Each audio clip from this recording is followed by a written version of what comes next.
in this field. And of course, this is one that, Brad, you'd say the Americans have some catch-up, right? The Chinese have set a pretty serious bar at 2 Chinese swimmers in this one. Yeah, if you go across the board of the 13 events or so in swimming, I think this, along with the 50 free, perhaps, is the weakest event for Americans.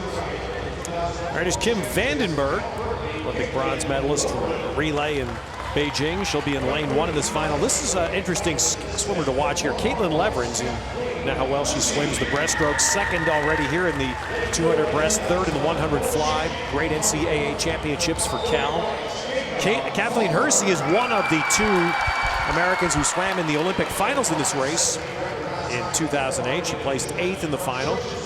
Dana Vollmer, fastest qualifier. She's already won the 100 free and 100 fly here in Indianapolis. And then there's Katinka Hosu.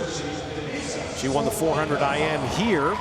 She won the 200 fly in the NCAA several weeks ago. Lane 6 will be Denisa Smolanova, Slovakia, her home country. Swims for SMU.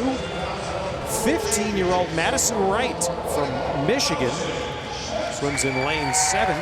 She was in this event in the national championships last summer in Stanford. And there's another one, Allison Schmidt, jumping in for the 200 fly, Rowdy. She is just swimming everything. We passed her on the deck a few minutes ago, Ted, and she was just laughing and smiling away. Dana Vollmer right there in lane 4. You've got 4 American Olympians in this field, so the field is pretty stacked with some great names.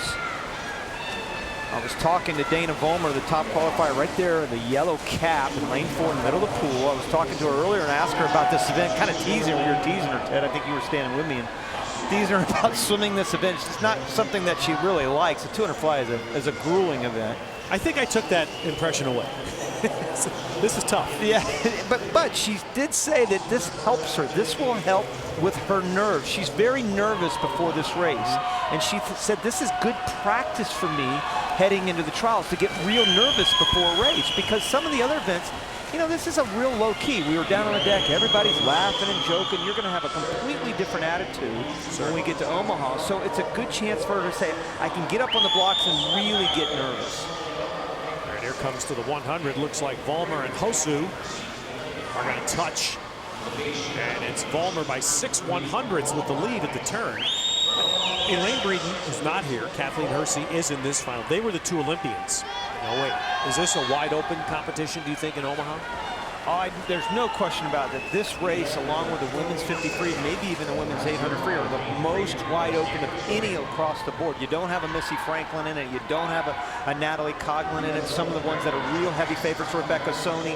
I mean, these are events that you're really kind of fighting for one spot, a la Michael Phelps and Ryan Lochte. This is one event so wide open, 2 spots wide open. Look at Hosu now.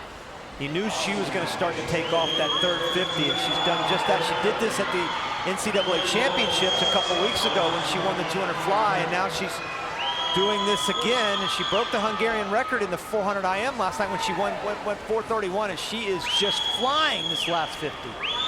Well, it looks like Katinka Hosu is going to come in. Now Kathleen Hersey's trying to catch Dana Vollmer for second. Vollmer hanging on, Hersey making a push. I don't think she is. And let's see who gets there. On the touch, it is Hersey by 4 100ths who gets second. Vollmer third. Good swim by Hosu, 5th fastest time in the world this year. Once again, as we said last night, coming off the NCAA championships, 2 weeks, it's hard to kind of all of a sudden peek back into a work mode, and you're either really, really dead tired or you're coming off a long taper. But this is the 150 mark. You can see Hosu right here starting to pull away here at the third 50. Dana Vollmer right underneath her, still hanging in there. Hersey's starting to make her move right below her. But boy, after this third 50, it was all Hosu. She's on the left, Dana Vollmer on the right. And you can see the trouble that Dana's having a little bit on her butterfly. She's starting to come up and down a little bit too much.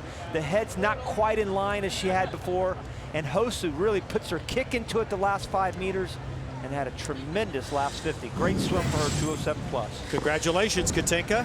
Thank you. So again, like we asked you last night, you've come off NCAAs, very busy, and you've won 2 races here. Where is this coming from? I don't know. I'm really happy to be back in long course, actually. Well, what does this race mean to you as we head into the summer? Obviously, the IMs are very important, but this one also, you had some real success in, especially back in '09.